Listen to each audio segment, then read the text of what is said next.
You don't take other pictures from the camera? Part 2 is moving to the loading dock. You're also, the problem is if you. Yeah, you don't mind. Yeah, can you number them? I have a conference up here for the second. I can check on I don't like to keep.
Got another pen darling.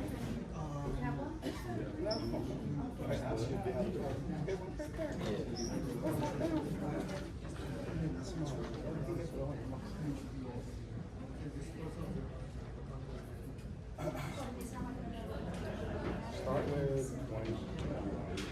You made 40? Start with 21.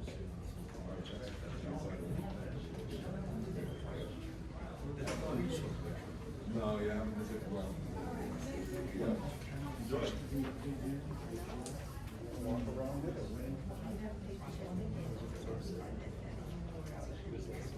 That's fine. So, as long as everybody's got the number, it doesn't matter.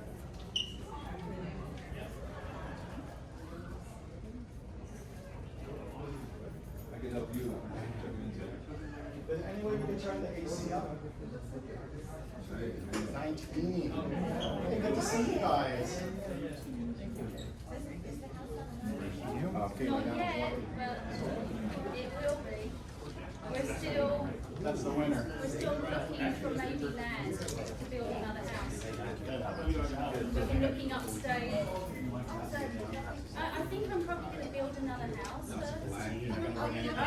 But we're still buying a house in the UK. Yeah. But I'm looking to maybe build another house. I still need a base here. And the airstream is great, but I think I still need some base. So I think I might, I've started looking to maybe build it from scratch. It's going to be a kit. Just be so it'll be a slab. Maybe upset. Alright, we didn't get a number.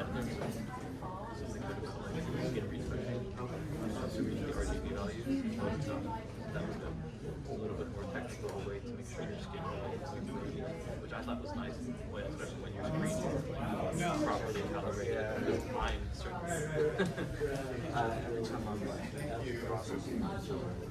That's what we're doing. So okay, so we're looking at den. Yeah, I always You know, like a large space in our office. And then a really small cabin. So we're building it. because I don't like. Someone said to me, Warwick, I was on that border. Yes. Once you cross into it drops. We go into the property. That's how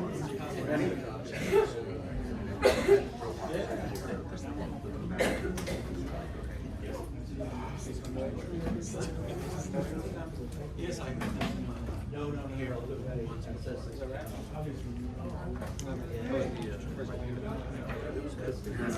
Welcome, everybody.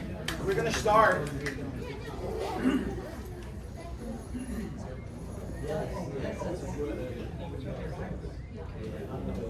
Wait.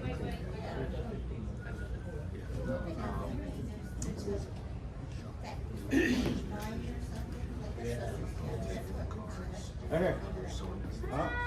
You have it. Yeah, we do actually. There. And then there. I know, but I gotta make it big. Oh, don't make it. Oh, there, the green button. Huh? The green on the corner makes it big. There. That's it. We need microphones. No, I'll speak loud. Go for it.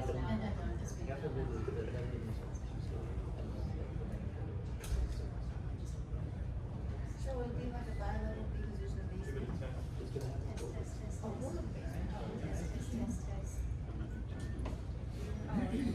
All right, you guys, congratulations to our first. Hit it, Mama. Just hit it. Wait. At least I got them laughing, so that's it. That's all that matters. Wait, still. Did it freeze?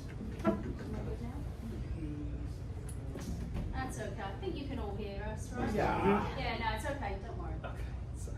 I don't need it. I'm loud enough. It's not a big room. All Everybody have a right. number? Everyone's got numbers. You have a number? Back there? Can we get a Yeah. number as well? You need a number? How many more do we need? Hit it, babe. Welcome to our first sushi And Saki. and sake workshop. You don't need any cameras. Are you gonna be handing out sushi? We're gonna talk all things Sake tasting. Japanese. You really turned out the cause.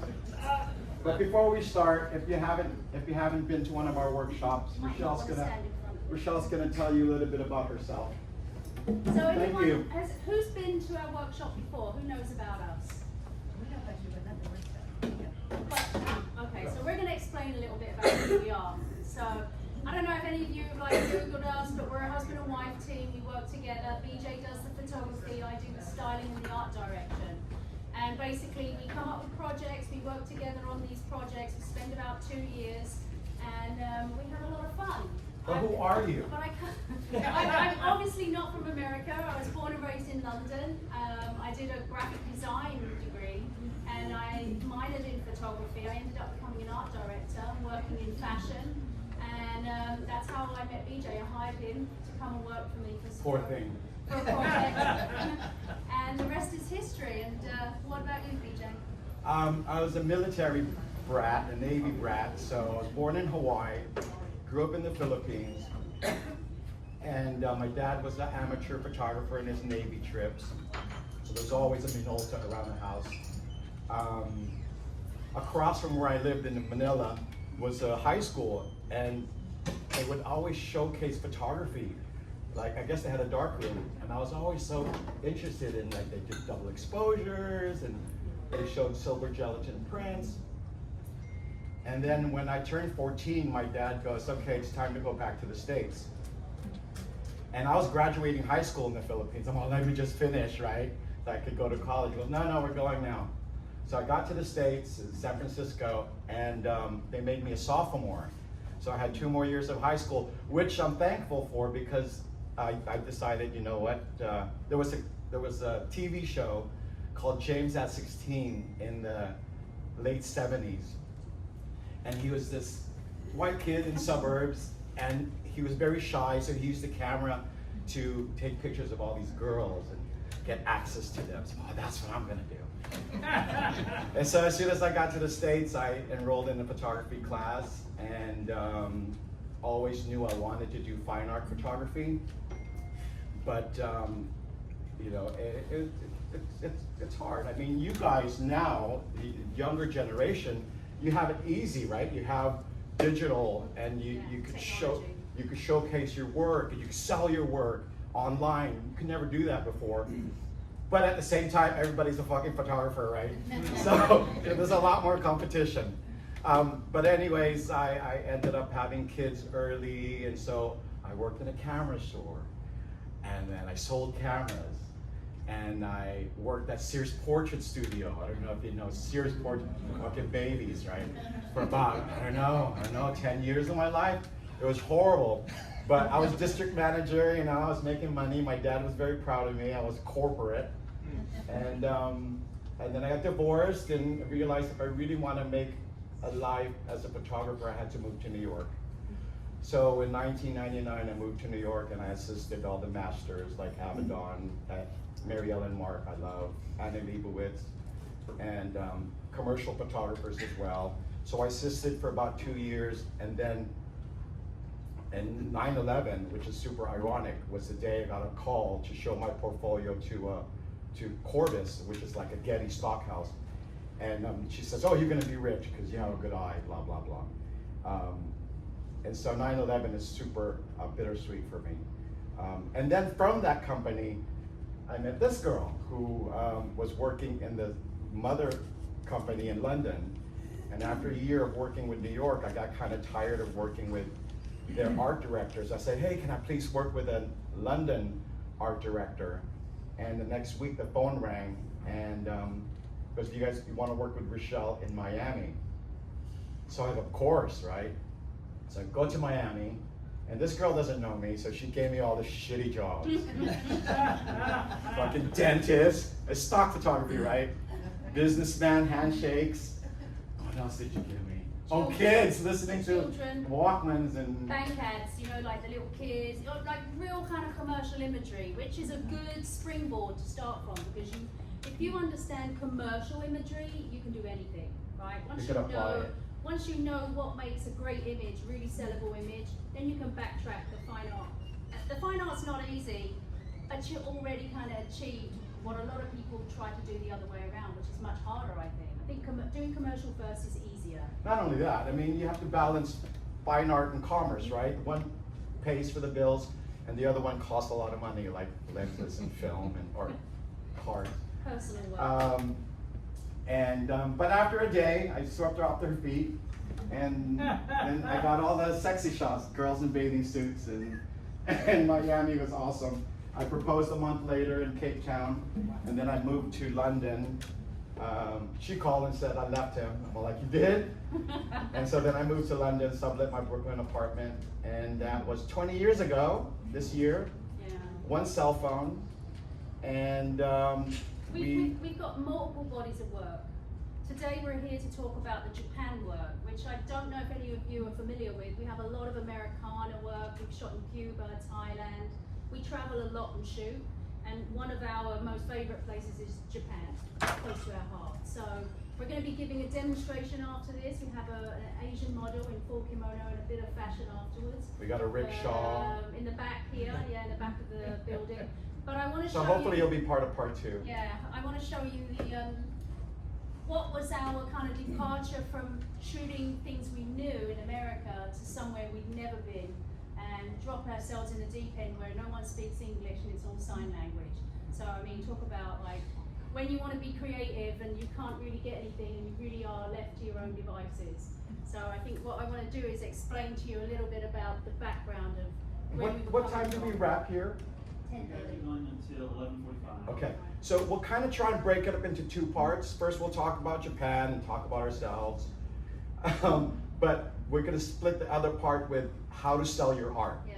So if you're interested in how to make money doing fine art work, we'll make sure and jump into that in 11:45, you said? Yep. Okay.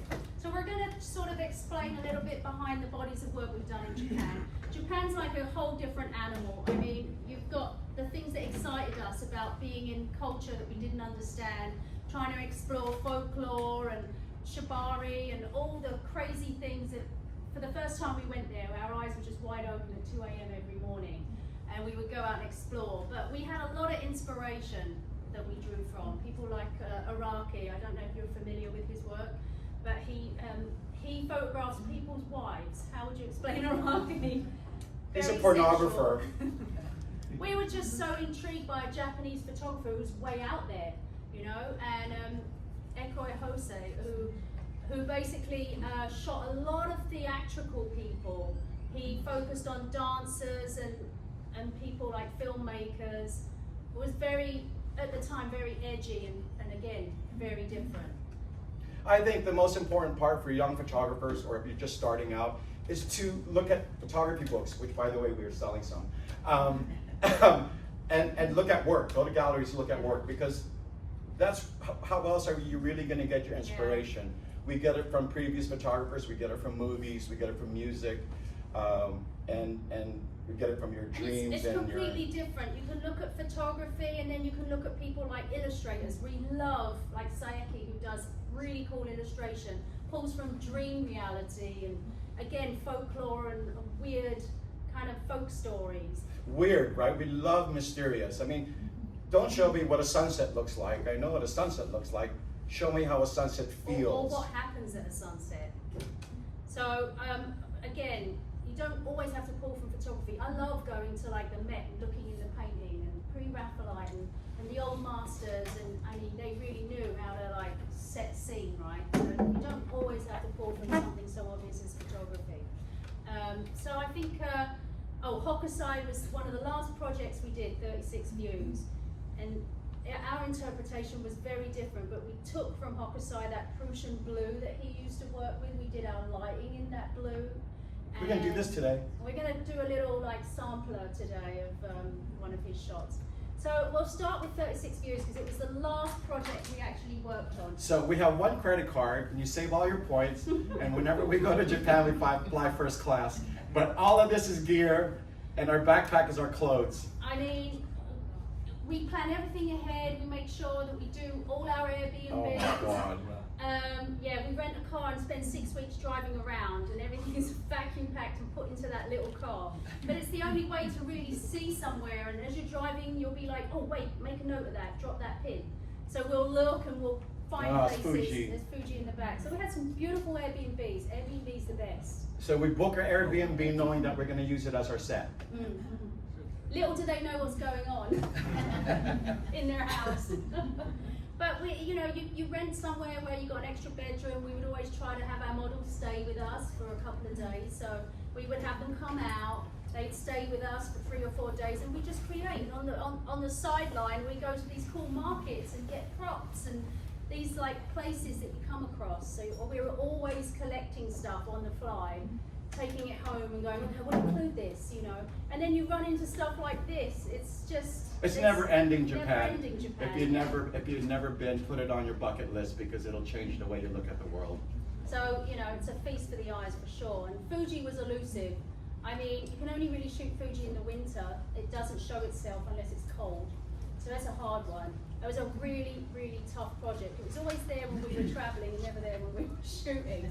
So we had a real creative version of 36 views. We had to really look into how we could portray it without always showing it. So we took train rides from the city out, we would book these places ahead of time, have ideas, have all our tear sheets in our bag. And then we'd go off, get a model, and we'd scout and shoot something, taking notes. So this was a cool place. This is a bamboo forest.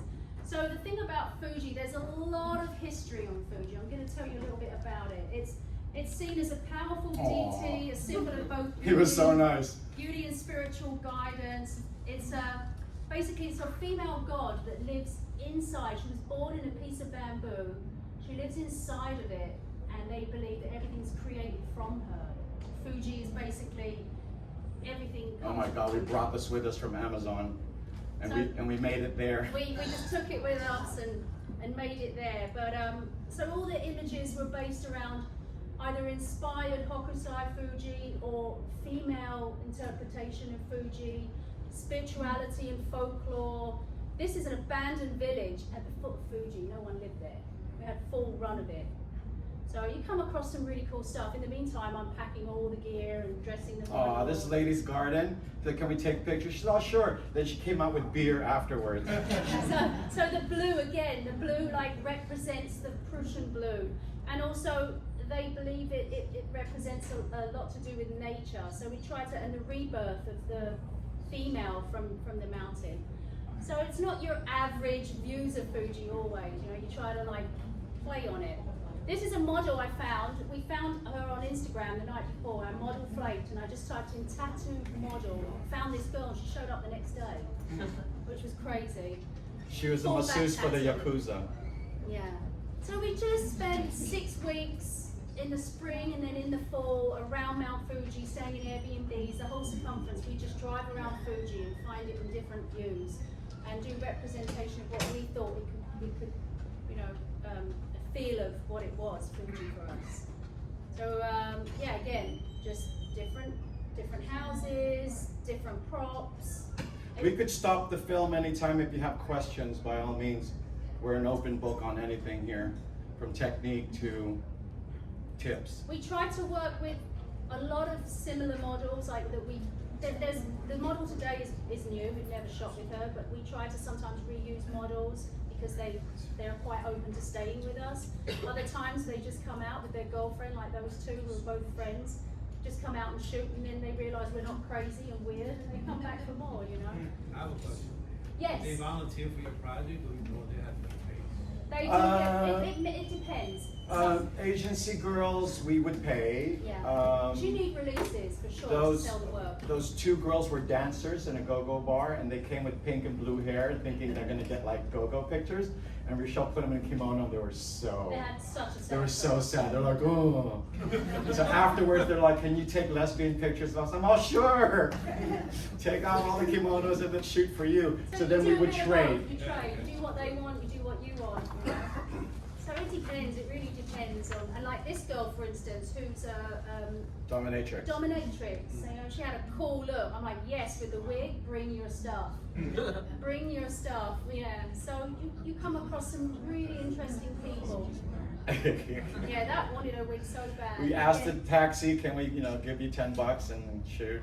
And so she came knowing, well, we did tell her, this guy's going to come and tie you up. He's a shibari artist who we've worked with again and again. So not all models are down for that. So of course you've got to give them the full, this is what's going to happen. Are you okay with that? Does the girl know today? She's like, no, I'm kidding. So we try to push the envelope. We have a real thing for Whenever octopus. we go to Japan, I buy a 5-gallon can of Tub. octopus, and you can eat it and use You it can as slice props. it and eat it as beer chow, but it makes great props because it's cooked. It has that great color. What's that? Snack slash. Yeah, Yeah. snack/pop. We all ate it afterwards. Yeah. So lighting-wise, you can see it's just pro photo, battery op. You'll see today we're going to use a lot of lighting as well. And the beauty of digital is like you see what you get, right? Back in the day, you had to pull Polaroid, and so there's pros and cons to digital, but it sure is much cheaper than before. Right. And again, we try to use inside, outside portrait. Yes. Photoshop. Do you guys use a bunch of Photoshop or? Very minor, like we'll retouch the light stand or the beauty dish out of the picture. We actually desaturate. Try to capture everything in camera. I mean, from the 80s, so I learned darkroom, and I always tell people, take a black and white class, learn to respect the medium, try to really not do any crops, because then you're slowing down and you're really feeling what you're doing, as opposed digital so easy, you can do 1,000 pictures, but sometimes you miss the moment, or it's overshooting, or it's so by not using so much Photoshop, you're really relying more on your instinct, on looking through the frame, and it's all about what you exclude, right? Photography is all about what you don't include in the picture. Did you find that car in the woods, or did you drag it in there? That was just there in the woods. Which wood? The bamboo forest. Oh, yeah. Yeah, someone's car conked out halfway up the Famous. mountain and just left it there. And it The rotted. Airbnb people go, if you just go up that hill, you can see an old Honda, and sure enough, it was there, and we just put a bunch of smoke Sometimes bombs we in tell it. the Airbnb people, we'll say, listen, we want to do a shoot in your house, and they're like, either they're down for it or they're not. You know? They're- Most of the time, they don't Most of the care. time they're down for it. The one forgiving thing about Japan is that they're all about artists. They really like to push. They pay people to continue an artisan's. Do you know that the government of Japan, let's say your grandfather made samurai swords, none of his kids or generations need to work. They'll pay granddad to teach you how to make samurais. Right. So that they keep that continue. alive. So, for Pretty instance, awesome. this place. So after doing traditional, we were like, okay, what we want to do now is we want to look at Japan and see about the outside influence, its love of Western things, right? So we found this place. We approached them and explained to them our project, and again, they were so into the, wow, you're so interested in Japanese culture that you're coming from America to shoot Japan. You can come and shoot here, no problem, as long as you come at like 5 a.m. 5 a.m. because we open at 10, so you can shoot really early. So this place is actually a ramen museum. Hey Meta, start video. We decided basically to take a completely different approach and push the pop culture, the 60s. One of the people that I'm really inspired by, he's Hey, a Matt, fashion start video. photographer. He shot the girls with all the 60s makeup. I thought, wow, let's take it totally different. Let's not do kimono for a change. Let's do the influence of the Western. And this is a complete film set, and in each place is It's a not, ramen it's a shop. museum. It's a museum. Where is that? In Yokohama, Yes. the ramen museum. And I give him the pictures so that he could use it on his website. We gift him, prints, and we obviously tag them when we do social, and they're so open to it. So they let us in like 2 hours before the museum opens. So you gotta get there fairly early, but in exchange you have the run of the whole place without Yeah. people.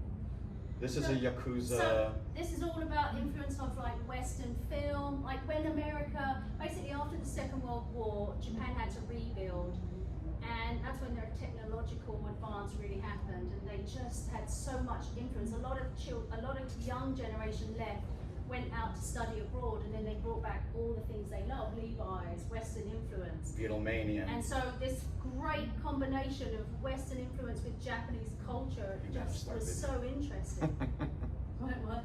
I'm just videotaping. So that was really what we're focusing on. Godzilla, like the bizarre, the Western, Really, 60s. we just need an excuse to go back. But we found We this- just come up with these ideas. Okay, we can This go. was this whole like shoot happened 5 minutes from the house. We found this place the day before.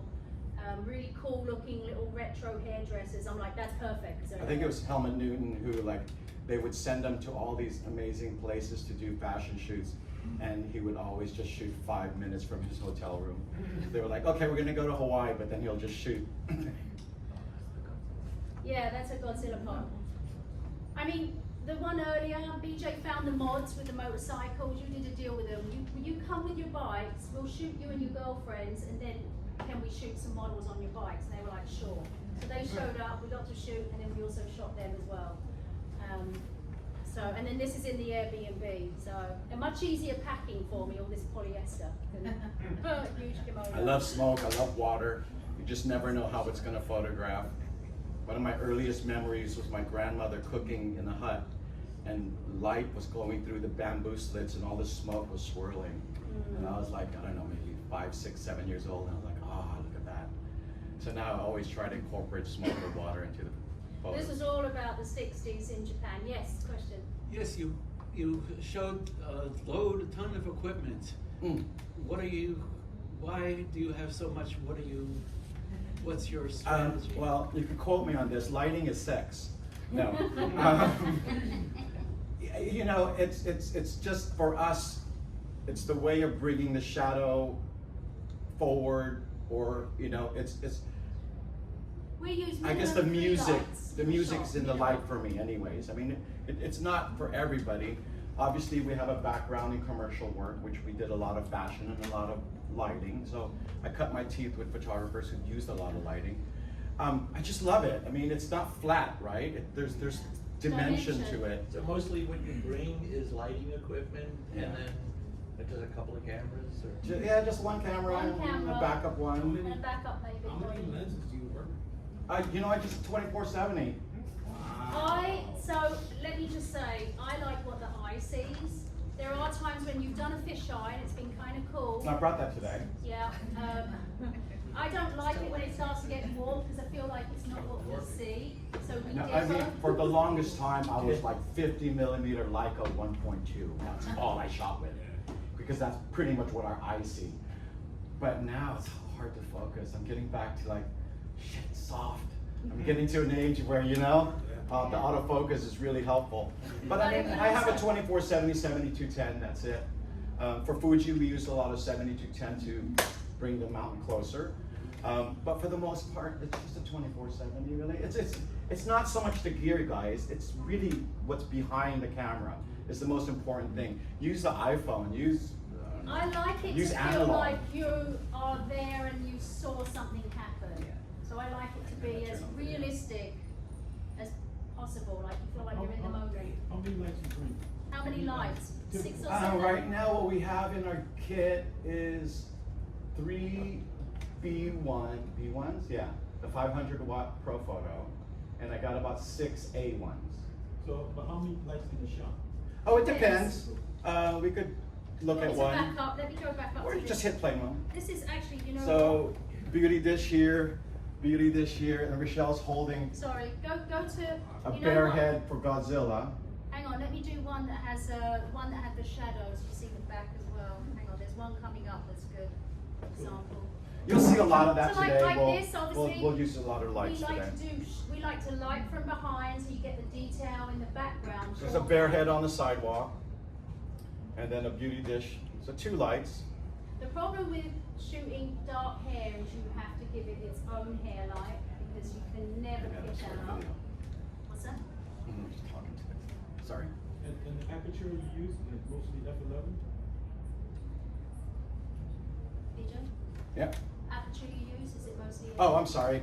You gotta find your sweet spot, Okay. right? Find the sweet spot on that lens. Do a lot of tests. I find my sweet spot f16, f11. So my lights are pretty powerful. But nowadays the A1s are like, they're so strong, you know? Back in the day, Rochelle and I would be carrying car batteries. And then a long lead, you know, a long. I mean, sometimes you're dealing with practicals, in which case we do strip in, like we'll do a couple of shots and maybe take something from one and strip it into another. Yeah, we'll say we're gonna do a plate, right? Do a So plate. it's always on tripod, well, not always. So we'll do a plate to expose for the neon and that. And then once I get that, I won't move the camera, and then she could just do Continue whatever shooting she wants. And adjust for her. And then And then we'll later, run it later. that's where the Photoshop would come in, later Yeah. then you could, but you know, you always just try to The same capture with it this, once. like to get all that, you know, you might want to do a plate and then you'll shoot with the model and then you'll strip the two together. So you've got all that detail, which you might not get if you're lighting. And this is an obvious one overhead. Sometimes it's less, but honestly, like most of the time we shoot 3+ lights. So you're looking at, I love shadows, so we'll have something strong in the back to give depth. And then of course you've got something for the overhead and But there's also death of too much lights, right? Yeah. Then it flattens I don't out. want to flatten it out. So you'll see when we shoot today if we you're gonna be always part try of. to, what we call kiss the light. Yeah, signs. rim light, kiss light. I mean, it's always cross lighting, right? Because otherwise it flattens out. Start with one, look through your camera. All right, this is dead, or this could use something here, or that would be better there. So yeah, you'll see the So retouched this out. is the Ramen Museum. This is the first ever trip to Japan we took. I've gone backwards from the most recent 36 views to the black and white fashion to this work, which we'd never been to Japan before, and we just really wanted to shoot anything cultural that we 2013, so this is still gonna be the 7B, huh? Yeah, so we were using car batteries here. Hey, there's There's the lead. So again, that's a lot of stripping because you're trying to show all that lighting that's inside. That set is crazy. Is it? Isn't Oh it man, concept? Yokohama Ramen Museum. Are they using contact or? Yeah. Yeah, he's really open to artists coming in. He really supports any arts, you know, and especially when he hears you come all the way. I mean, Bring a I Love New York shirt, you know, do what you gotta do. And they just give you the run of the place early morning before they open. You know, he's so chill, the manager there. You could drop our name. Yeah, if you want, yeah, you could say, and he'll be like, oh my god, yeah. So it really was focusing on a very open view of Japan. The first trip we took, a mix. That was before I knew whether I wanted to do more Western or more. So we just kind of did everything on that trip. Well, wherever we are, if it's Cuba, they're Cuban women. If it's America, they're Americans and Japanese women. We had a great makeup artist who we actually met in New York many years ago, and then she went back home to live with her parents, and she's like, I'm here. So she was our translator. She was the one who always had to do the descriptions to people. Can you do this? Can you do that? And then there's a bunch of people we made friends with who... Because they don't speak English. Yeah. It's all just, and it's beautiful because it's all about like communicating with your eyes and your hands. This is a robot restaurant. We were like, we've got to touch on robots. They love robots. We've got to do that kind of really high-key, crazy, sort of fashion-y edge too. Because if you go to Tokyo, it's all about that. You gotta go to the robot museum. Yeah. It's insane. So we worked with a stylist who pulled, actually we ended up shooting this for Vogue Italia. So This was an editorial. This was an editorial that we double dipped on. We were like, oh, we'll include that and shoot it in an artistic way. And it ended up becoming fine art, some of the shots. We're always trying to get a fine art angle, even if it's a job, just so that you could use it somehow. And that's a hard part, right? Because they want to see the clothes. You get great models. You go to an agency and do an editorial, and then that girl goes, here's my cell phone, and then we just get her back, you know, and pay her directly kind of thing, which is nice. So that's one way of doing it, is doing like a casting. We got, Did you bring your own stylist, or did you hire No, I some- do all the styling, but for like this, for the editorial, I went with a stylist who worked with The Vogue magazine before. supplied clothes. The magazine. It's not our bag.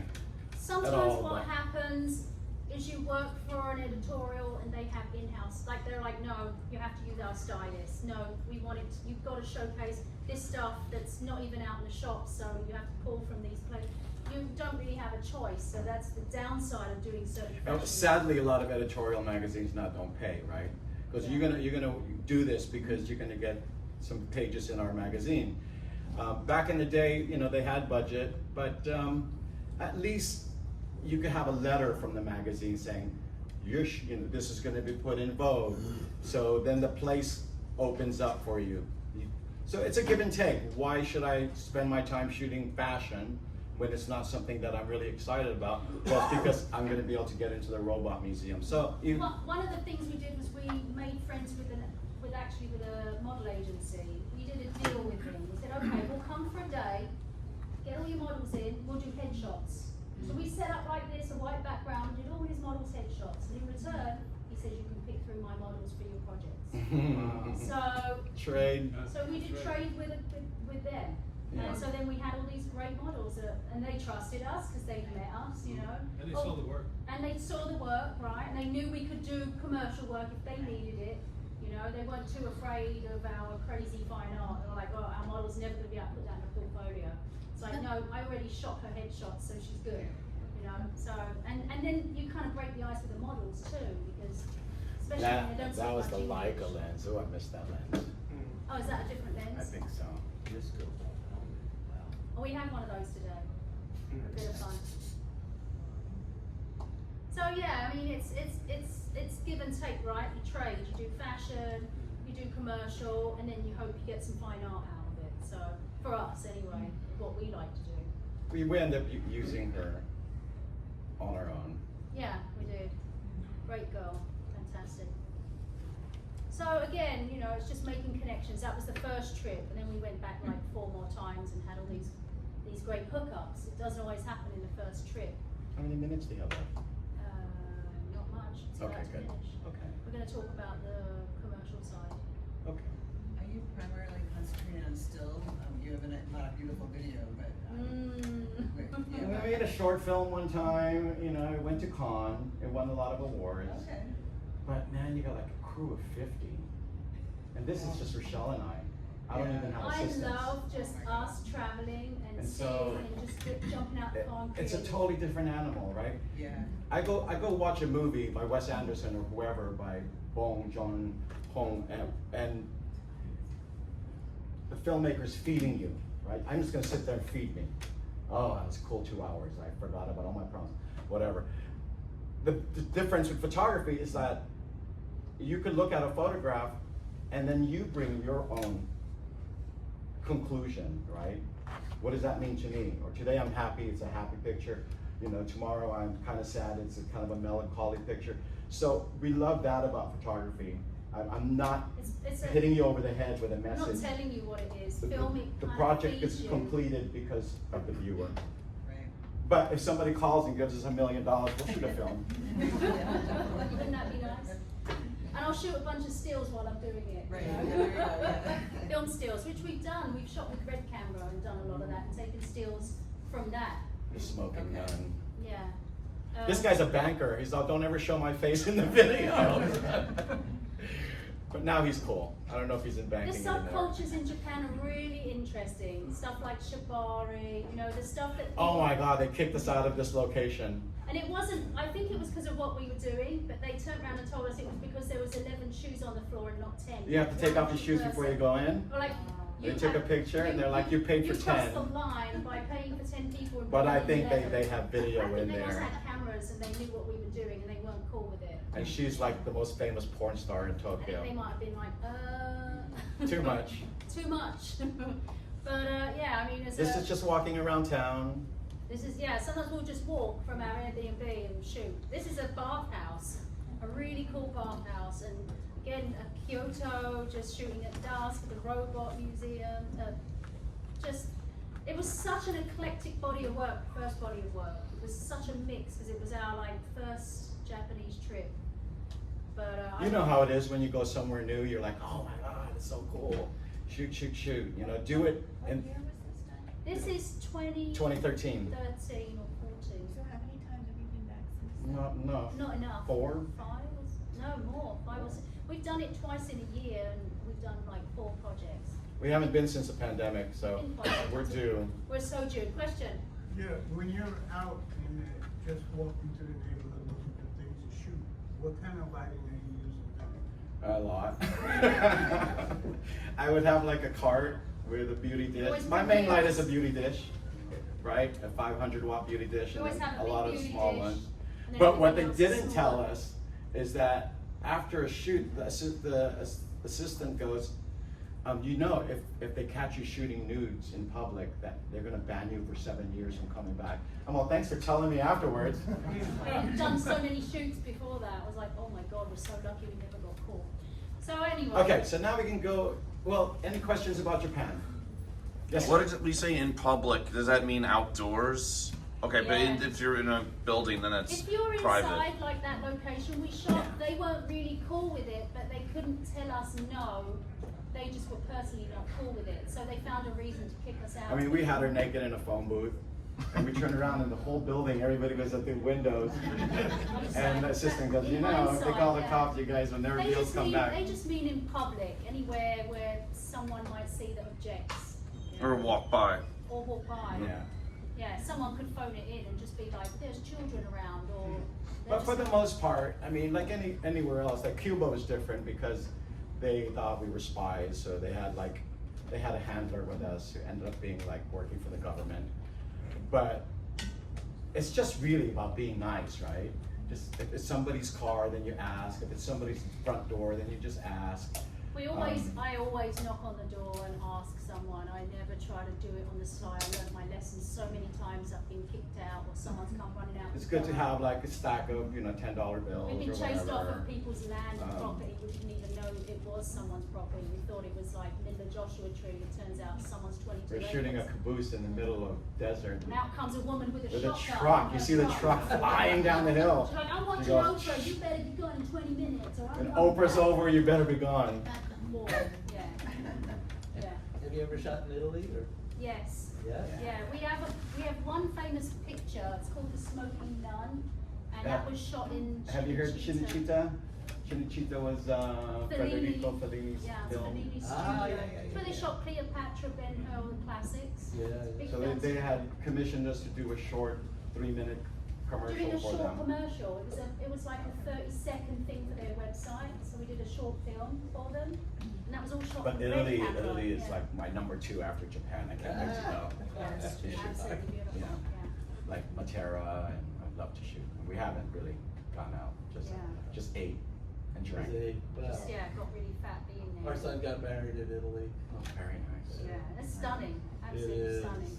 in a 900 AD castle Yep. on the top of a mountain Yeah. that's been refurbished, things like Yeah, that. yeah. Oh, very nice. But Yeah, it was so super cool cool. place, yeah. Yeah. Yeah, That- we've shot in Venice, we've done a couple of different, we taught a big workshop in Venice, Venezia Photo, and we were on an island out there, and we got to shoot in some really cool places. And Is so- everybody coming to part 2? Mm-hmm. Okay, because if you're not coming to part 2, we have business cards and it takes you You to our can always Instagram. message us. If you have any questions, we do like one workshop a year, and we probably do one this fall here in Connecticut.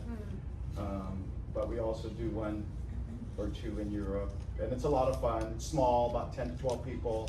We bring all the models, bring all the styling, all their makeup, and it's one-on-one. We set up multiple scenarios. But I think I wanted to go into a little bit about selling your work. So how to make money?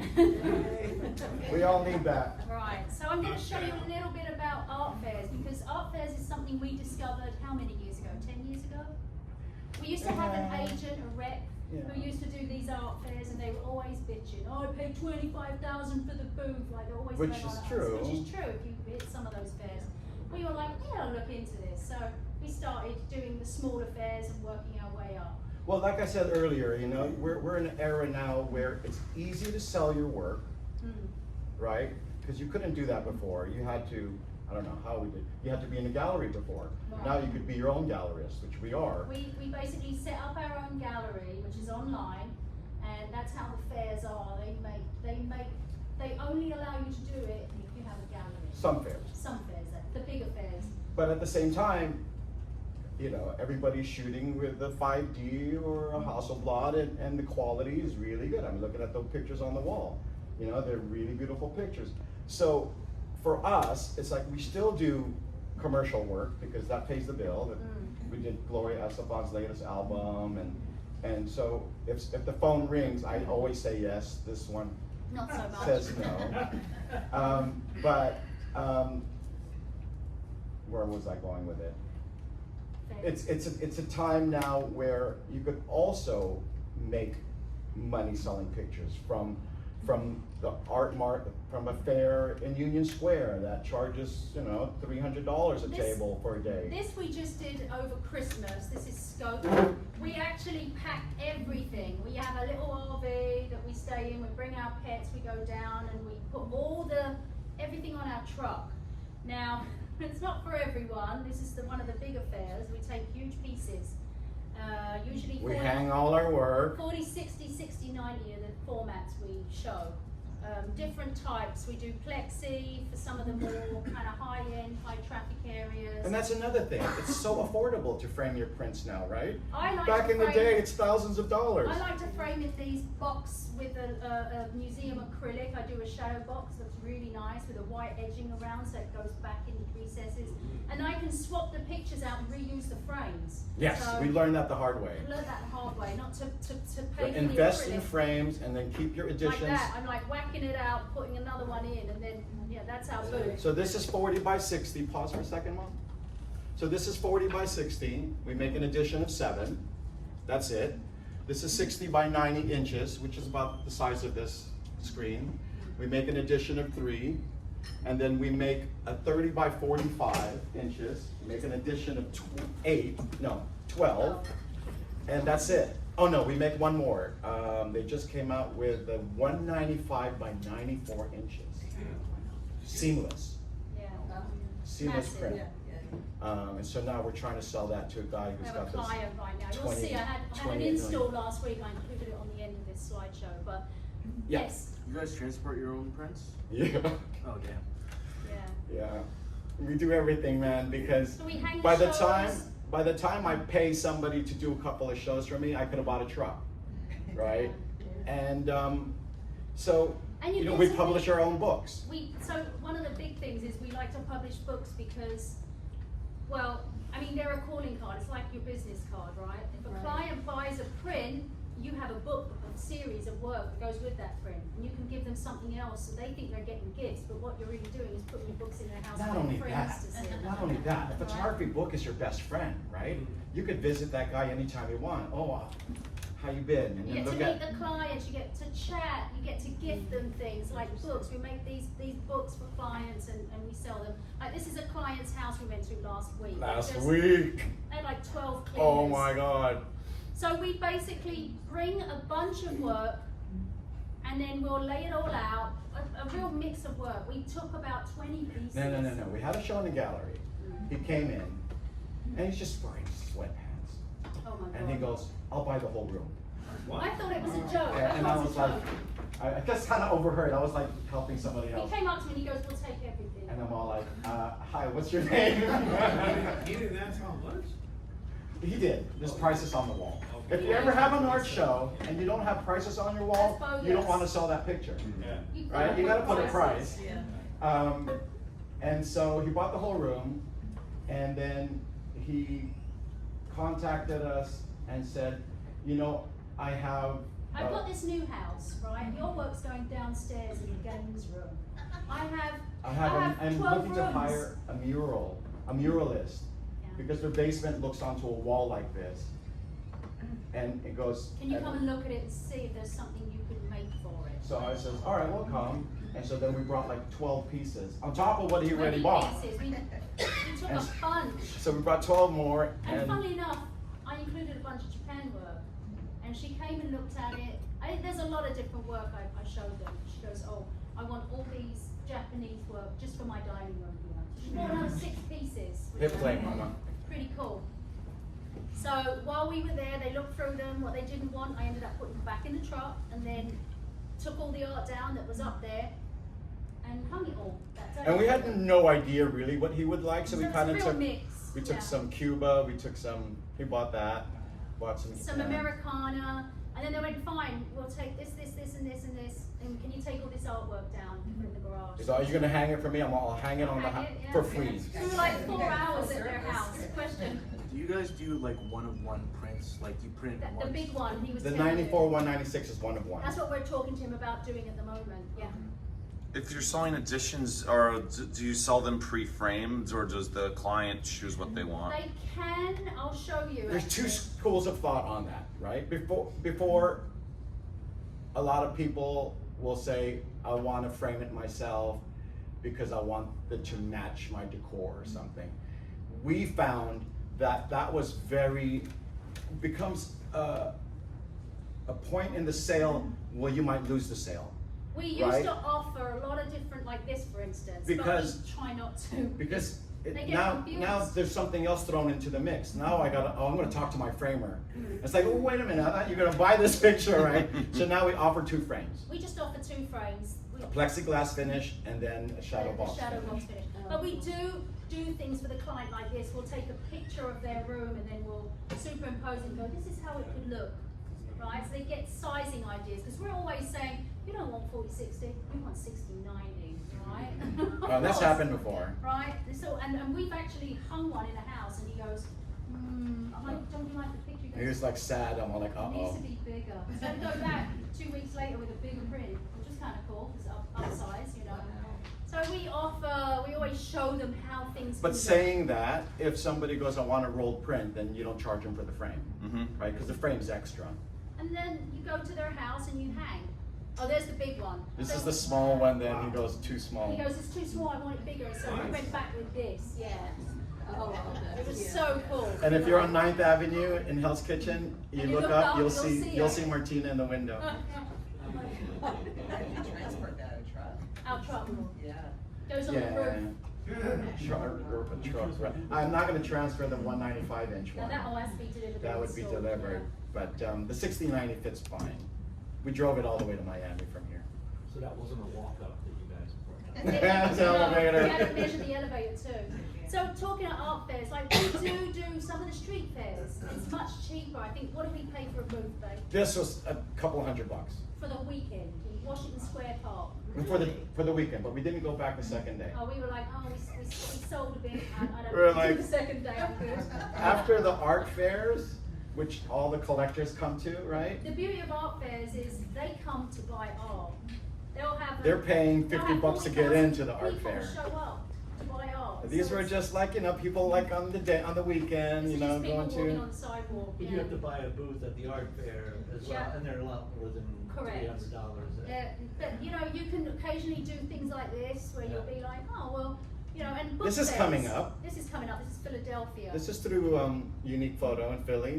The table's $60. For the weekend. It's really reasonable, and so we'll sell small prints and books. And you know, it can't be all about the big collector, right? You gotta like let younger people who wanna buy something. We had cool. somebody bought an 8x12, and then 3 years later, Oh, they're the like, lady who I was hanging 2 pictures for, Yeah. she upgraded she goes, those oh, I love those pictures. pictures so much. Now we have a house, we need it. Can I buy it bigger? Can I And upgrade? well, how much did you pay for the 8x12? Couple I'll take $100 that off, Tell you yeah. what, I'll give you $200 off the big one. Yeah. So you just never know, right? And you just never know who you might meet at these fairs. And they're just He's a fun. famous photographer, turns out. Yeah. And then you work up to something a little bit bigger. This is our expo in New York. So this is a smaller booth, kind of lower mid-range collectors, and you just have to look into it and say, okay, I'm not going to sell anything huge. I mean, we always show a huge one because we just like to show a big one. It's a Because stopper, it's right? a You want stopper. people to go, oh, what's No this? one's likely to afford it, but you just never know. And then you put something smaller, like we always keep it to 30-45s on the sides. And you have your books there so people can see all And the our other books stuff. are always Always there. have the books. So Always. did the expo build a wall for you? or Yeah. you guys have You to- pay, Yeah. they basically offer different sizes, and it'll be by feet kind of thing. And Comes so with all the lights. We brought our name, obviously. we bought the name, We the brought, table. bring our own table, because they'll charge you for a table. They'll charge you for a garbage can. $100 per chair. They'll charge you, per table. or- they'll charge you for a chair, so we bring our own chairs. Yeah. Do they charge you for outlets too? For what? Outlets, yes. Oh, yeah. We bring our own battery bank that goes under the, like 1,000-watt bank. But this time, we just kind of Oh, this sneaked time it. I sneaked my cable over We the felt this, back. oh, there's power in the Power in the back. I think they'll notice, come in, yeah. But So, we've also done the fair 5 years in a row, so. they kind of know us, yeah. Oh, and by the way, the fares are super negotiable, right? They're gonna have their sticker price. Right, it's like the rack rate. So say, hey, I'm a new photographer, or hey, there's 3 of us. And you can do group shows, Some of right? these will let you in as like this one lets you in just as a photographer, and there might be 3 photographers that share a booth, and they've got each got a wall. They pay $1,000. And honestly, guys, all you gotta do is sell one picture, right? You sell one picture, like, okay, it's paid for. And then you have 3 more days of hopefully you'll sell something else. And it gives you a chance to like be exposed to the buyers, right? And all you What do they all day want? is talk about yourself. Yeah. What do they Obviously, you have to like sales, but they're like, oh, it's so beautiful. You know, it's like, oh yeah, tell me more.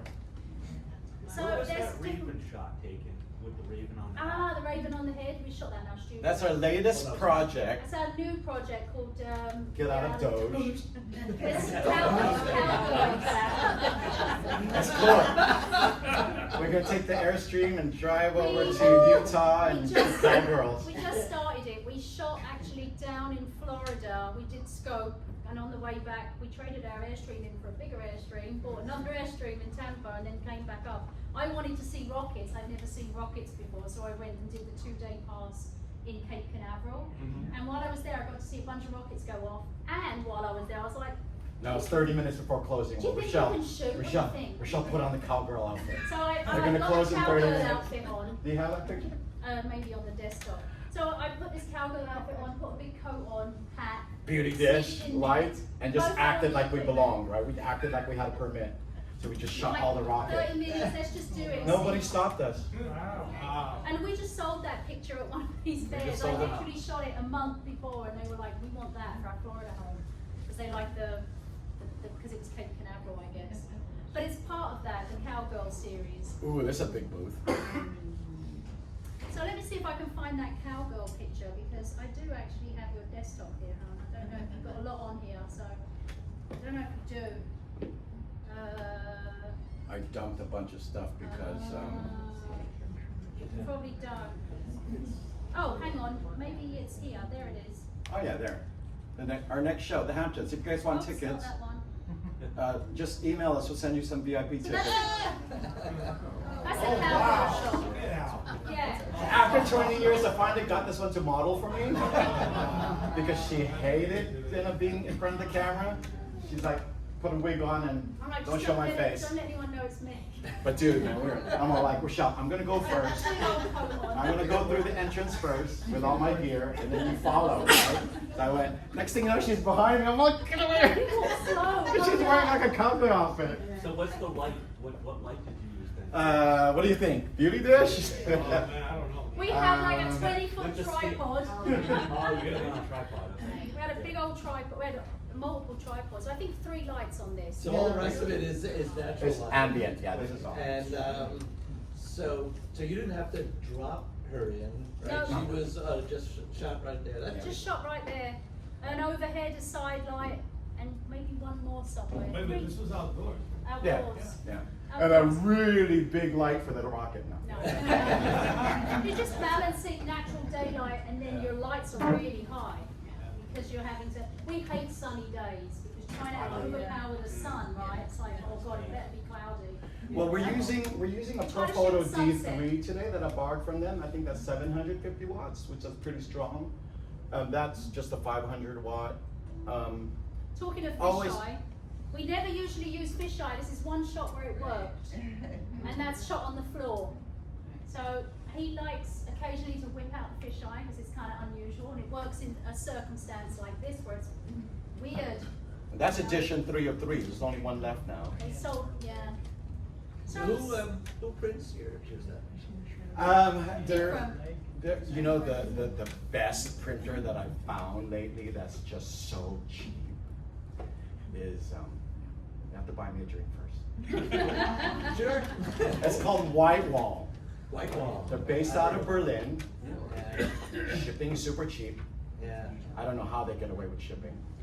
Yeah. And then in the city, we use a place called Black and White on White. He does color, but he prints for all the big galleries. A little bit more expensive, but it's I mean, they're all archival pigment prints. They're all Giclées. But Whitewall's great because they'll frame it, they'll put it in plexiglass for you. we and- love Whitewall to give to clients because I know it's a done deal. It will last probably longer than I do. I don't. And they drop ship it, They right? drop ship it. It So goes then up on the wall. They're happy. We'll mail them the label separately. If and I then- collected photography, I wouldn't go for that because I'd want something that looked more fine art. I like the shadow boxes as a collector. Like art I have at home, I shadow box myself. I like the way it looks. I think it looks more personal. What's the ballpark on a 36-inch? For the plexi or? No, for the printing. Oh, So 20 by 30 or 30 by 40? 30 by 40. 30 by 40 white walls, probably about 600, 700, 800 $800. framed on plexiglass. oh. Mounted on Well, aluminum. that's the archival sandwiched in acrylic and aluminum sandwich. The really big ones like that are acrylic, and we do a floater frame around them. So But it pushes them. but we found lately that it's half the price to frame it ourselves. So we go to So like those Michael's. shadow boxes? Right, Michael's has 70% off. Right now they Jump do the on most that. beautiful real wood deep set frames, 2-inch. Yeah. And I invest in the museum plexi, it's expensive. For Yeah. 40/60, when they've got 70 off, I pay $670. So then I'll spend a couple $100 for a nice print. Yeah. And then I can swap Mount them it. out. I can do any print mounted and just put that in the frame. Yeah. And I have them put a 2-inch relief inside, so it's set back. And then when I print my image, I put a 1-inch border on it. Yeah. So when it's framed, it looks so custom. So speaking of selling your work, right? We should talk. Yeah. Print. Start a website. You don't even need a website. Instagram, that's not your personal work. I don't want to go to your Instagram to see selfies of you. I want to go to Just do a Instagram business one and a and just personal see one. this is my passion. This is what I love to do. Pictures of dogs or whatever. And then that's put a QR code, and that's where people can go. Keep your editions low, because as your editions go up, the work has less value. Who was it? Peter Lick, who like Does like edition work. 700 or No, it's like- 10,000, like edition 10,000. And I think 1 in every 3 house has a fucking Peter Lick Well, picture. wait, listen, we've worked with a company called Yellow Corner. You can find us with Yellow Corner. Back in 2012 they found us, before we had a career. And we were like, cool. You know, they had like 4 galleries, now they've got like 200. They sold the non-photo. They sold our nun photo, right? Yeah, So, the so smoking it's gun a sold out. double-edged sword, right? Because we have collectors who buy stuff and go, well, we can buy your work in yellow corner. I'm like, yeah, but you can't buy those particular images. Not only that, We Yellow separate Corner's the not images. signed. And it's unsigned. So You know, it's, there's a lot of there's a- venues. There's Loomis, there's Yellow Corner, there's a lot now. But those two are the two biggest ones. And they're gonna try and get you to sign the work. Don't sign the work because what are Yeah. you getting from them? 20, 30, 40%? Oh, and you can negotiate. We've talked to people and they go, we get 5%. I'm like, what? What? But it's exposure, right? Because he has 300 galleries, you know the Smoking Nun, probably Right. because of them. And then that sells out, and then suddenly all these people come to you and go, we want that. Really want the Smoking Nun, I'm and like, then well, they're it's like, only well, available it's in an edition editions of. of these. So keep your editions low. For us, we do 12 of 30, 40, 7 of 40, 60, 3 of 60, 90, and then 1 of 94 by We 195. keep it under 29. Right. Across the board, it's no If more somebody than goes, 29 oh, well, I pieces need per a certain image. size for my house, or I want it to go vertical, you know, you could do an open edition, right? So then it's signed, but it's not part of an edition. Right. And price it however you want to price it. And get a Instagram going just for your art, or Facebook or whatever. Know your pricing. Stay true to your pricing, right? Because like right now, if somebody calls us and go, how we want to buy this picture, I'll go, They're not okay. stupid, they'll shop around. This They'll is, get all your especially if galleries they're up that dropping represent you. $15,000, right? You've got to tell the galleries, listen, this is the rate, and everyone's got to stick to it. Can't So all the compromise galleries on that sell us know to call us because depending on the edition, the price goes Also, up. the editions change, they have to call you anyway. So they don't edition raise it one up. starts at 10,000. Two of 7 goes up to 12,000. 3 of 7, and then the last one is a bidding war, whatever. But if you call our London gallery, or if you call our Gallery in LA. LA gallery, They're all gonna be. it's all gonna be the same price. Now, if you buy directly from our gallery, Yeah. you can work a really nice dealer's discount, which the We do dealers dealers hate. discounts, which of course they hate. They hate it because they get 50% off the That's sale. why we do the fairs, because you make contact with direct You buyers. sell them direct. But galleries know it is the world we're living in. It is the digital world. Anybody can Google you and find There's you. no such thing So- as exclusivity with a gallery anymore. If they tell you they need exclusivity, they're lying. Well, what if They don't. Gagosian calls you and say, I want you exclusive? No, I don't know about that. No. No one needs to have you exclusive anymore. The fairs are good. I mean, self-publishing your book can get expensive, or you need space. We got 15 minutes. We self-publish a book like every 2 years. We finish a project, and we shoot in kind of a book form, so we kind of know, you know, okay. It's nice to work like that because you kind of think I have a series in mind. So you do standalone images that are very iconic, whether they're close-ups or they're very like the one of the girl with Fuji in the back and the one with, ooh, it's like a real iconic image. And then you do what you call kind of fillers, but you never know. Sometimes those fillers, like that dynamic lens, the girl stepping over was a filler. Now it's become an iconic image. So you don't know what you're gonna get, right? You think, And that's kind of just how we work. We just work in series. Do you guys recommend a publishing platform for those that want to? They're so expensive, man. Yeah. Like Blurb is what, $130 a book? yeah. We go Right, so then now you gotta sell it. Yeah, we go So, are you direct. selling it now for 200? I sell my books online for 80, and today they're 40 bucks. Right. Right, so I just kind of break even, right? But I'd rather you guys have the books because I could never afford books when I was starting out. But you gotta buy 500 of them from China. So we have a direct, we do direct with printing You gotta like go companies. bulks, and now you need a place to store it. Minimum 500 you have to buy. China, Korea. With a printing company? direct? Yeah, direct. Yeah. We published a really cool book out of Paris. A sumo book. Sumo, a big book. They sent us to South Korea to print it. We spent 10 days in a factory doing all the color levels and eating with all the workers and learning all about printing. It was fantastic. So we've used them ever So we since for our own used them personal to work. produce our books, and then more recently we found one in China, which kind of like is The problem with China is they can't publish nudes. it's hard And to we get, always have nudes, so we go back to Korea. yeah, and it's hard to get stuff printed there. It has problems coming out of their customs. But I mean, So- you could, if you have a tight budget, you could probably publish 100 books. but obviously the price goes up Yeah. because it's less. But, South Korea, we have but a I really mean- good relationship with. We like their printing, so. we but I see- mean, I think the books, unless you're really established, it's nice to have books, right?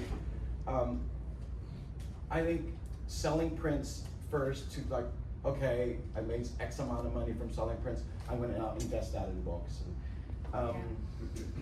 We slowly worked our way up, right? We found out that we could publish books because we found a printer and we can do it ourselves. So we started printing books, and every time we sold a print, we're like, okay, $5 grand, put that into printing, 10 grand, put that into printing books. So we've got these book collections, but you have to do it over time, and it's taken us 10 years to make like 7 books. T-shirts are cheap now, right? You can get 100 T-shirts for $300. Or even I mean- the little playing cards we have. You see the little decks of playing cards we have? Oh, we have playing cards? 56 images in a deck. So you've got 56 pictures on, those are great giveaways, right? You can make 1,000 of those, and they're like this big, and you give them out to clients. Yeah.